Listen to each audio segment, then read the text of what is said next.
Leona, we were just saying how peaceful the Shannon River is. It is very peaceful and beautiful.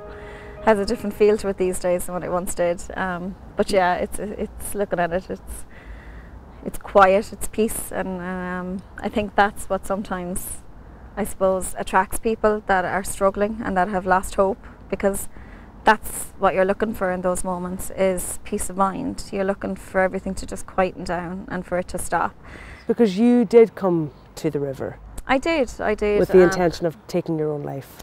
Yes, last November actually. It was last November. I was struggling for a while, and at the time I was dealing with some hard memories from my childhood, and it was just re-triggered, and suddenly I stopped functioning basically. I was running 2 businesses, I was a busy mum of 3, and I didn't have childcare, so I was always very, very busy. And then it got to the stage where it wasn't just depression anymore, it was I couldn't function. Whether that was to collect my children from school or whether that was to go out and run my business, suddenly I couldn't do what I always did. I started to believe, God, if I wasn't here anymore, they'd mourn me for a year, they'd be devastated. I knew they'd be devastated, but I did genuinely feel, if I stay, I'll be sick forever. I'll always drain them. I'll make things worse. I won't get better. And they'll always have a sick mum, and they'll always have a sick wife, and my husband will never learn to smile again, you know. And to me, it's like 1 and 1 equals 2. Now I know rationally all that is lies. I know that was depression talking, and depression lies, and I know that's not true, and I know my kids would never be okay. Back then I couldn't see that, and there was no options that I hadn't availed of before in my eyes back then. I thought I tried everything and nothing was working, whereas now I can see there's still more I haven't tried. Loads of doors have opened, and I can see through other channels that there is more help out there. So did you plan to come here then? Yeah, I did. At first I planned it a couple of times, and I backed out. But then it was allowing myself to think of going and leaving and ending my life was the only bit of peace I could bring myself. And eventually then it would just come to, well, it's a case of when, it's not a case of will I, you know. So I spent some quality time with my kids and my husband, and I wrote them letters, and you know how much I loved them and how sorry I was that I couldn't get better, and how much they deserved for me to be stronger, but that I just couldn't. And I took a serious overdose at the time, as much as I could. In my car, actually. No, I'd left my home, and I took a serious overdose in my car. I wasn't angry. I wasn't panicked. I was calm. And that's what was that's scary looking back. Is it was probably the calmest I've been in a very long time. What time of day or night was it? It was around 9 o'clock in the evening. I think around 9 or 10 o'clock.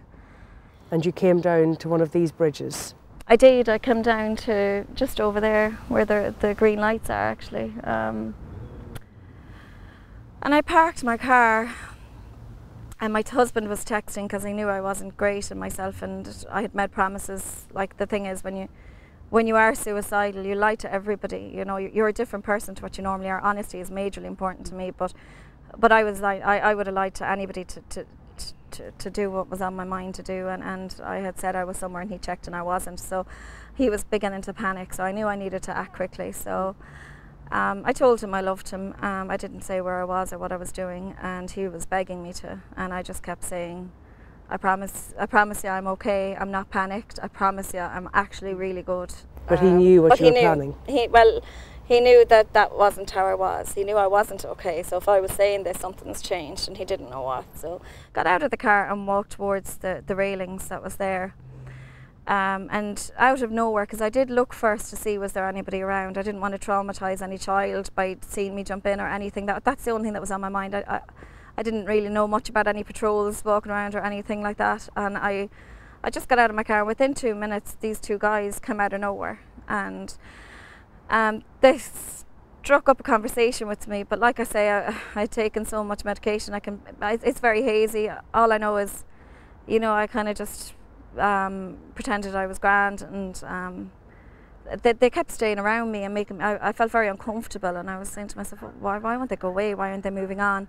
But I suppose they knew, you know, they knew looking back. I didn't know who they were and why they were standing there, but then they started saying, you look very upset, what's wrong? And I started talking a little bit. And then one of them, I kind of said, I came to the point where I wanted them to leave. And because you wanted to go ahead. To go ahead, and they were getting in my way. And I said, sorry, I'd like to be on my own right now. And that's when I suppose I started getting, I wasn't the nice person then, because they said, sorry, we won't be leaving you on your own. And then I realised, right, that they're trying to intervene here. And I certainly didn't thank them on the night. I kissed their feet today for doing what they did. But on the night, I had nothing good to say. I said it was none of their business. I told them to get away from me. And I physically tried to get up on the railings to jump, and they physically held me back. One of them did, while the other person was on the phone to the ambulance. And I remember trying to hit him and just trying to just break away from him and getting really mad at him. Definitely wasn't thanking him. And then eventually the ambulance came, and it turns out those guys are the corporate patrol team that go around, and it's all voluntary, and basically they're a team of people that know how the suicide rate has become an epidemic, and out of their own time, like when everybody else takes off their shoes and their day of work is done, these people would love to sit down on the couch and have the cup of tea and sit by the fire like the rest of us, but they don't. They throw on their gear, and out of their own time they walk these bridges for people like me that have lost any sense of being able to do the right thing, to be able to recognise that that wasn't the way to go. And I wouldn't be here, there's no doubt in my head, but that I wouldn't be here if it wasn't for them. And I can see that hope again. The world has become a beautiful place at times, and it's not that it was all black and now it's all white. I have my struggles. I cried this morning, I'm not going to lie, it's not all over. And the thing about depression, it's not like most illnesses, you don't get gradually a little bit better each time.